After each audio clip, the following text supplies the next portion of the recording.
Welcome back.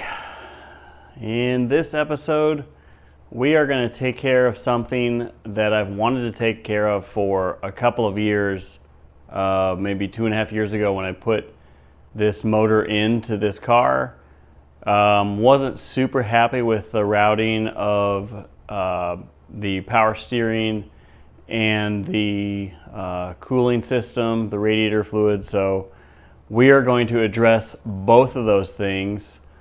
Let me get in here and show you what I mean and kind of show you what we're going to do. First thing I need to do is remove this air filter so we can get a good look at what's going on, and then I can show you what we're going to be doing. Now that the air filter is off, let me show you what we've got going on here. So, a couple of issues. One, because of clearance issues, I am running off of the 4 ribs on the back pulley and not the, I think it's a 7 rib on the front pulley. That leads to some belt slip, and there's not a lot of wrap around that lower pulley. So that leads to belt slip around the lower pulley. And the belt is actually quite long. It kind of strings from the alternator to the power steering and then down.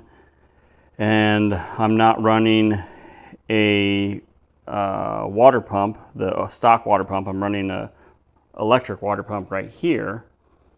So I have these ICT billet adapter plates that allow me to run the remote the pump, and the hosing is just kind of crazy, as you can see.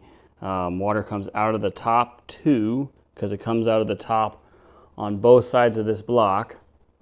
They wire together here, go through a housing that holds my temperature sensor, and then this is a remote thermostat housing with a bypass right down here, so that when the thermostat's not open, there's a bypass, and then into the top of the radiator, and then it comes back out of the bottom of the radiator into the pump here, and then back out of 2 different, one here and one here, 2 different, I think they're AN12. We come out and then go into the bottom of these remotes. So the plumbing is just kind of everywhere and crazy. And so I am doing 2 major things to kind of correct all that.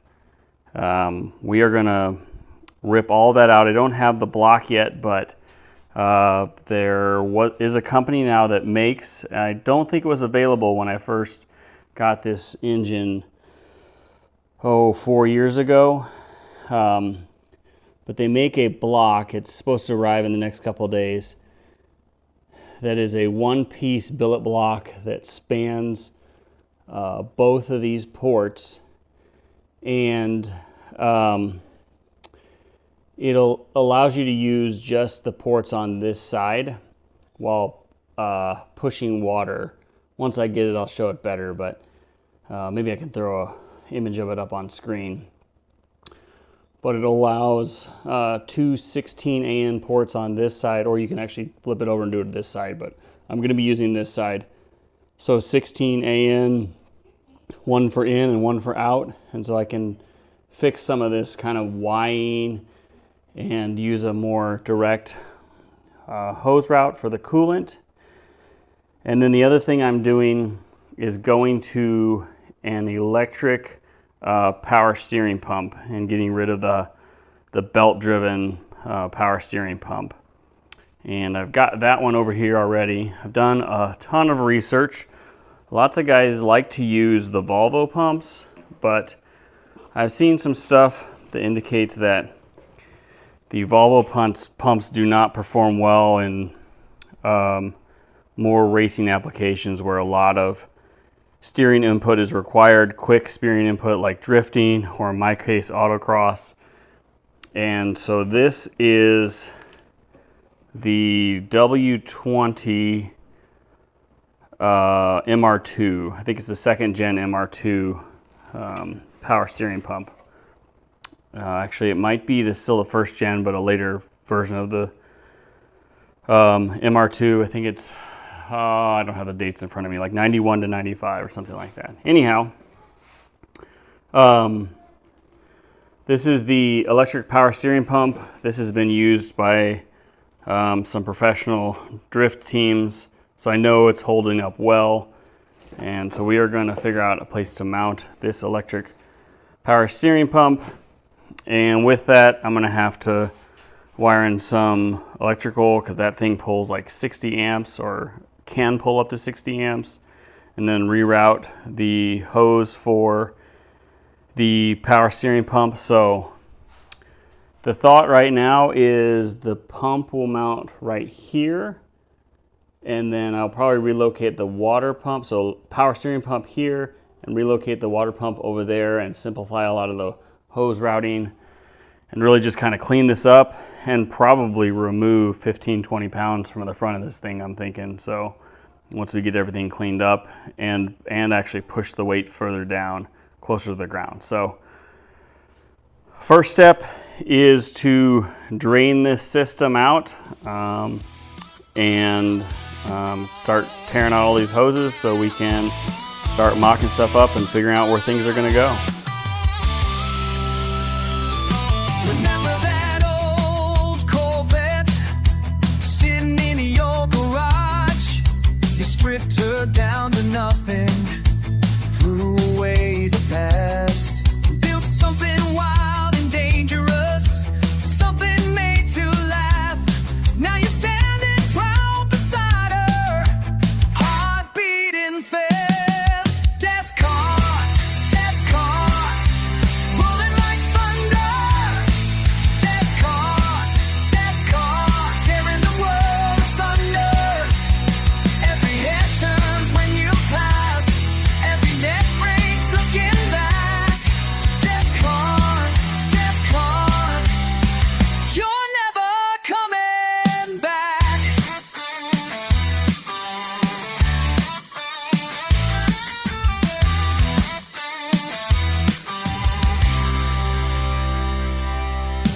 Cage of steel around you, nothing left to hide. About an hour later, and I've got it mostly disassembled in here.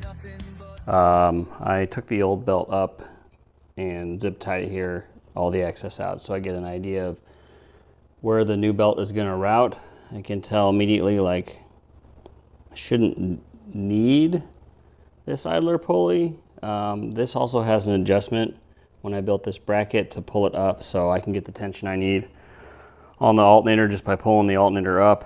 So probably gonna remove this idler, and then I think I'm gonna pull this bracket, this plate I made out, and just put some lightning holes in here, some speed holes, just to kind of lighten things up. It doesn't need to be a solid plate of 1/2-inch aluminum to do what it needs to do. Like I said earlier, I'm still waiting, hopefully in the next day or two, the manifold, the water manifold that covers these will be here. I'm not going to do too much else until I get that here, because some of where I locate the water pump and the power steering pump will matter on where the hoses route and what my clearance is. So I need to get that in there, start mocking things up and seeing what fits and how I'm going to route some hoses, and that'll start sorting some stuff out. My hole saw does not like the aluminum, so I couldn't really get it drilled out the way I wanted it to. Instead, I just used the largest drill bit I had, regular drill bit, to drill a few holes. I didn't really feel like drilling 3,000 holes, so I had previously marked these holes out to cut with a larger hole saw. I just drilled those ones out. It's not really lightening it that much, but it's maybe a little bit better.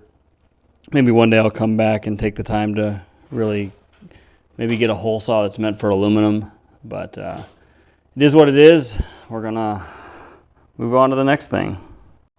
The water manifold came in. I'm gonna link it in the description just because these aren't super easy to find if you do just Google searches for them. But here's kind of a look at what it is. You can see the in and out ports for the coolant, and this cover is not, I'm gonna leave this cover on, but there's a channel, a passage that links both the top and the bottom, and then on the ends are 16 ORB ports, and it comes with block offs. So it's designed to use only one side. So in my case, I'm gonna, if I can get this to thread, put the block offs on this side, and then it'll go on the motor like this. It's spaced out to clear around the timing cover, and then on the driver's side, I'll use the ports there for running all my hoses. And the top, there are 2 ports. One of these, I have a block off for this. That you have to order separate, it doesn't come with it.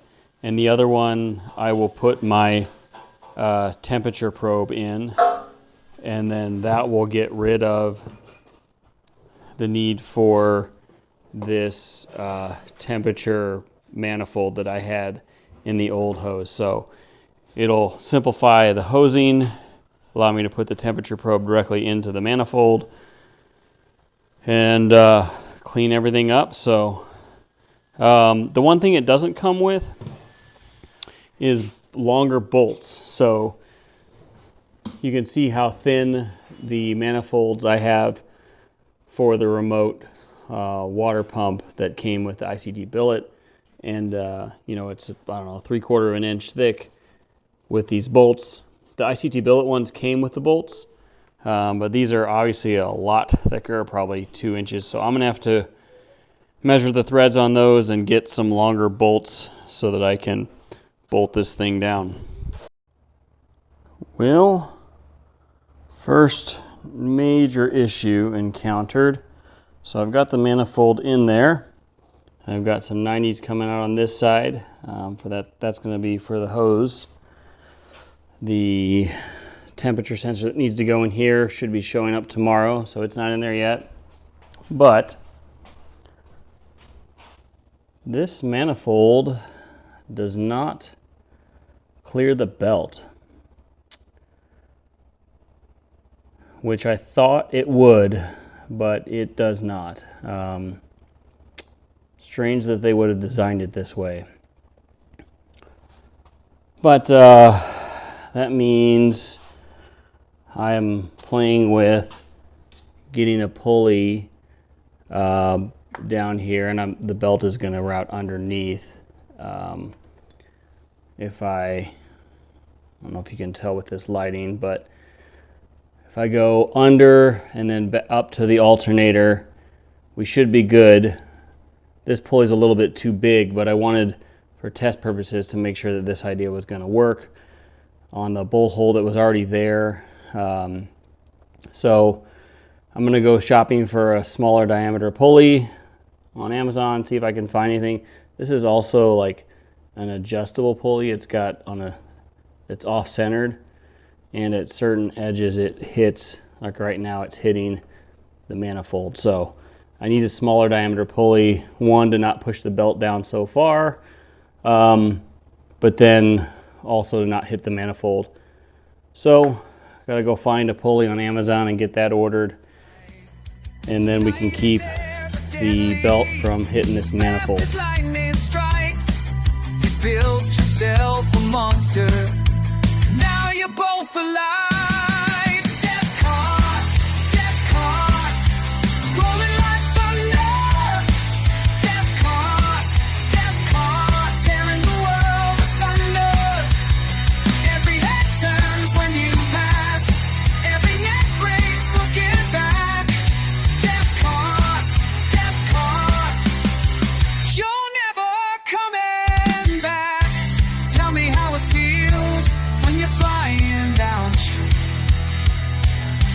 Tell me how it feels when there's nothing Okay, left to be. I have largely figured out where things are going.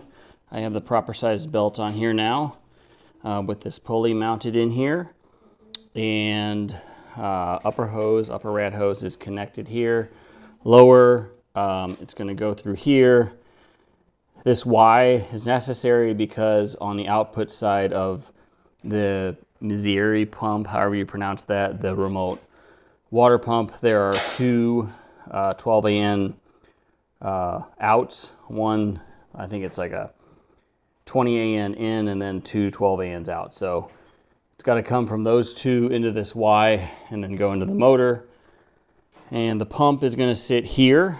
I've got a little bracket made for it already. But because the hoses are going here like this, I figured it was time to work on the power steering pump before I got this in here. So this is just kind of sitting. Put this out of the way.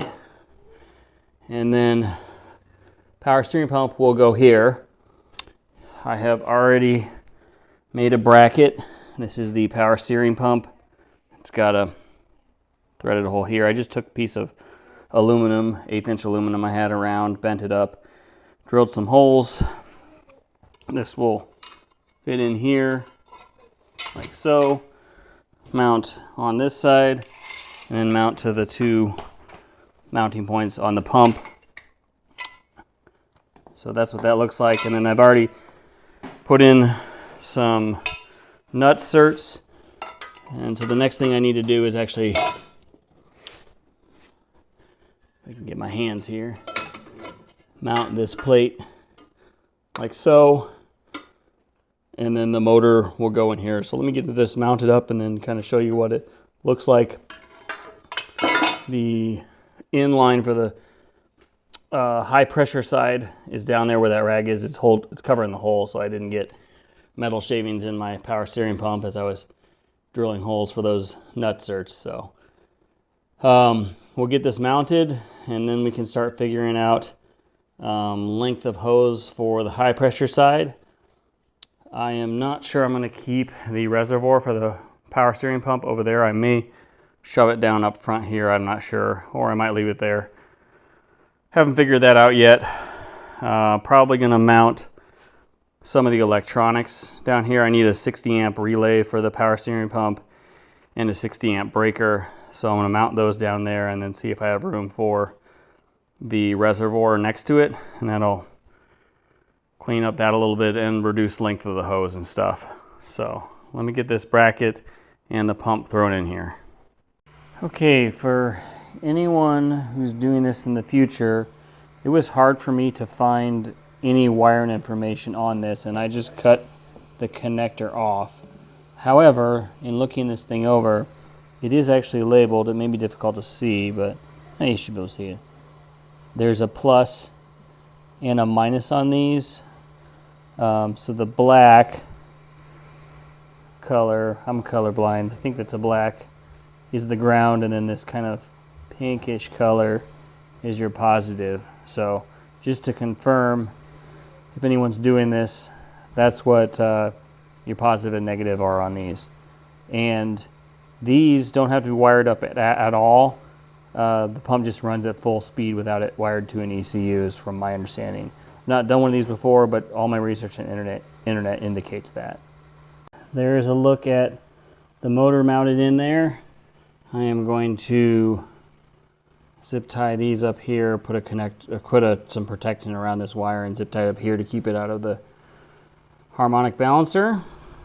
And take the black one, and there's a ground right here already, so the ground will go right there. I have the wrong circuit breaker. I've got a 60 amp and I need an 80 amp for this thing, so need to get a circuit breaker on order so I can wire that up. Over on this side, the high pressure is right here. It's going to come out of a 90 and go down, and then right down in there is the connection for the high pressure.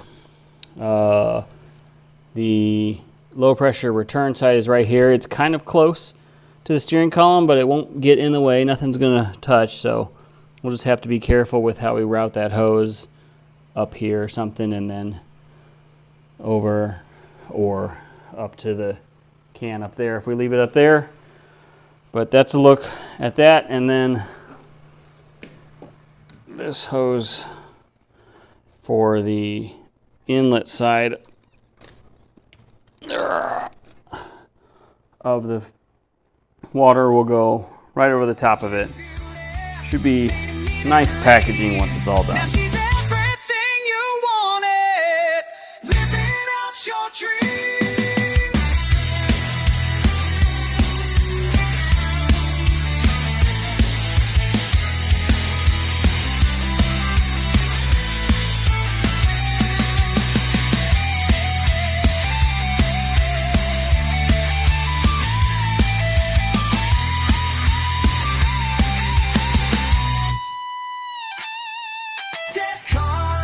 Death car, rolling like thunder. Death car, tearing the world asunder. Every head turns when you pass, every neck breaks looking back. Death car, you're never coming back.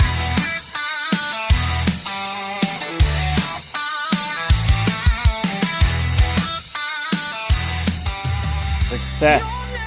Got everything wired up, and let me show you what I'm working with here. I moved some of these switches around and actually labeled them for the first time ever. So first one is power steering, because that's pretty much going to be used whenever the car's on, but you can actually turn it on because it's electrical. Turn it on without the car even running. You can hear it, hopefully, maybe not. It's running. I have checked everything for leaks and we're good. So I've got a high pressure line right here. It's good on both sides, not leaking. And the plumbing's all done. I've got this filled up and fluid is running through. And I have power steering without the engine even running.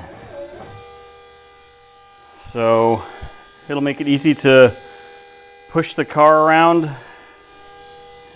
maybe push it somewhere if I need to without turning the engine on. And then I'll just have to hit that switch whenever I start the car so I can drive. Otherwise it'll be pretty obvious that I don't have power steering, because otherwise it's really stiff. I can't really, even when it's sitting still with those 325 tires up front, I can't really even turn the steering wheel hardly at all when it's just sitting still. So I need to button up the cooling and then we should be able to get this thing on the road. Well, good Saturday morning. I have been slowly working on this thing over the last few evenings, just coming out here, and you've seen that progress, tackling a few things and then heading inside to spend time with the family or go to bed, whatever the evening held. But it's Saturday morning and there's not a lot left to do, so we're gonna get to work. We should be able to tackle the rest of this, I think, in the next couple of hours and take this thing on the road. If all goes well, maybe we'll go to a Cars and Cones. They do here in the St. Louis area, ice cream and cars, so we'll see if we can get to that.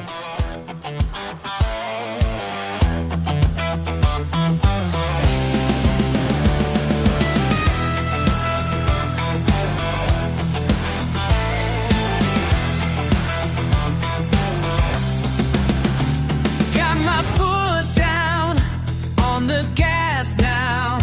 Can't you feel it as we tear through? Take my chances on these wild roads.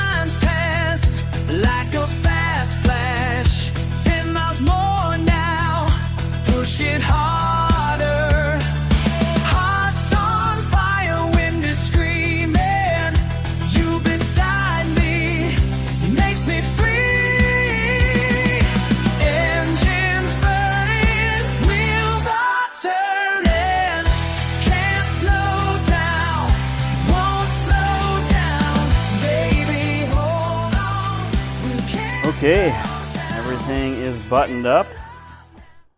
Next thing we're gonna do is put a little coolant in this thing, fire it up, make sure that we've got I already fired it up once, or turned on the hydraulic system. So we got no leaks there. I just need to make sure that the coolant system is good. And we'll bleed that, let it come up to temperature, make sure everything is working properly. Well, that did not go as planned. This thing heats up real fast and doesn't cool off.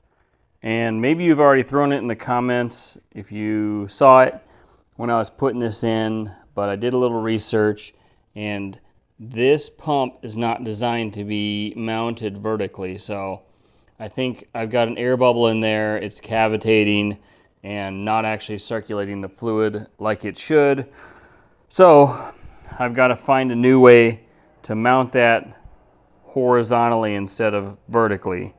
So back to the drawing board, got to drain the coolant again, pull this apart and reorient it. At least the power steering side is all working like it should. So hopefully this doesn't take too long and maybe I can still get this running this evening. Well, by the time I got it all back together last night, the local parts store was closed and I was out of coolant to really get this thing fired up. So it's Sunday after church, stopped by the store, picked up some coolant.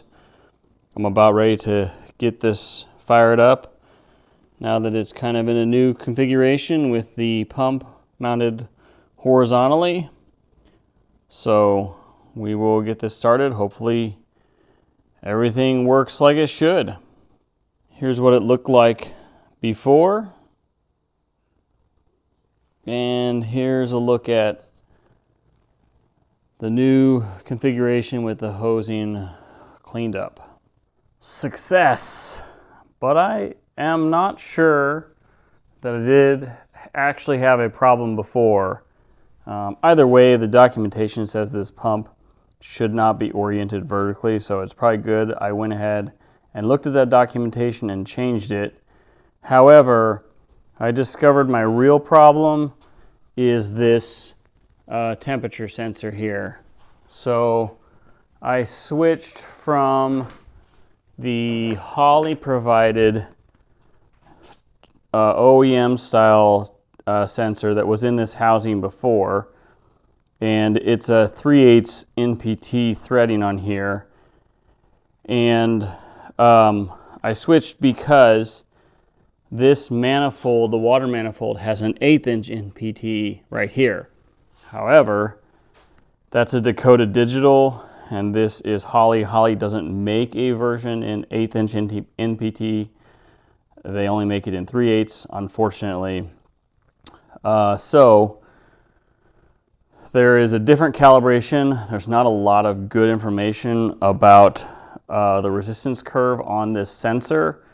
I found a little bit of information, and so once I updated the Holley ECU with a somewhat proper resistance curve for this sensor, the dash actually reads correctly now, and I verified that with my infrared temperature gun over there to make sure that things were not overheating. And so now it is definitely not overheating. I'm not convinced it ever was. I still got to change that sensor because I realized in doing my research that is a 100 to 300 degree temp sensor. And for coolant, you really want something that goes down to like 32 degrees or even below, but not a one that the baseline, the bottom value can be 100 degrees Fahrenheit, because when you first start it up, on most days your coolant isn't over 100, so you want the sensor to read below 100. Race car less important than, like, you know, a car you would drive in the winter. I don't drive this in the winter, or at least not very much. So I've got a Rife sensor on order. The Rife actually has pre-built compatibility with the Holley system. So that'll get thrown in once it arrives here later this week, but that won't prevent me from driving it since it's near 100 degrees out every day anyway. So it's drivable. I've discovered a small coolant leak down here. The very bottom hose is a little loose or something. The clamp is not tight enough. I don't know, but it's dripping down there. So get that tightened up once this thing cools off because it's hot right now. And so I will get that tightened up, and this thing should be pretty much ready to drive. Well, after having this car down for a couple of weeks, it was great to get out there and drive again. Everything feels well sorted. I did find a slight leak in the power steering fluid after getting out and driving it for a good hour and sawing back and forth the wheel pretty hard as much as I could on public roads just to get a test out of it. Came back and found a little bit of power steering fluid down the bottom there, and it was a little low, not much in the reservoir right there.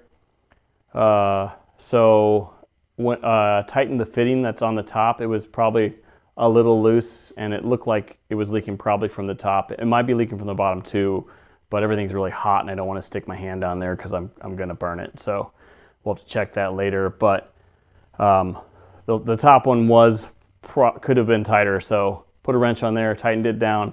It'll probably be good. The feel from the MR2 pump is great. And sawing it back and forth, no loss of power steering, which is something that I've seen others complain about the Volvo pumps that a lot of people use. If you're really like trying it hard. I do have an autocross in I think 2 weeks. That'll be the real test, but I gave it a decent test tonight and I see no reason that it should be an issue on autocross. So really excited about that. And that allowed me to simplify the belt setup. That stayed on good with the idler setup I put on there. So belt stayed on, stayed charging, heard no slipping, that's all good. And the coolant temps stayed well under control. Still wait for that sensor to come in, but so the Holley's reading probably about 10 degrees too high. I threw a calibration in there for the sensor that's in there. It's not great, but it's kind of working. At least it tells me whether or not things are under control. So it's reading about 10 degrees too high. The new sensor will correct that, but you know, driving an hour, everything, I drove it as hard as I could on public roads, and you know, kept the RPMs up high at speeds that I generally wouldn't drive with the RPMs that high, but just to kind of put some heat into it, and everything stayed nice and cool. I wanted to test out that manifold. So this is a great upgrade, and I'm excited going forward. The next autocross and track events should be good. So thanks for watching. Thanks for following along. Subscribe if you want to, and I'll see you on the next one.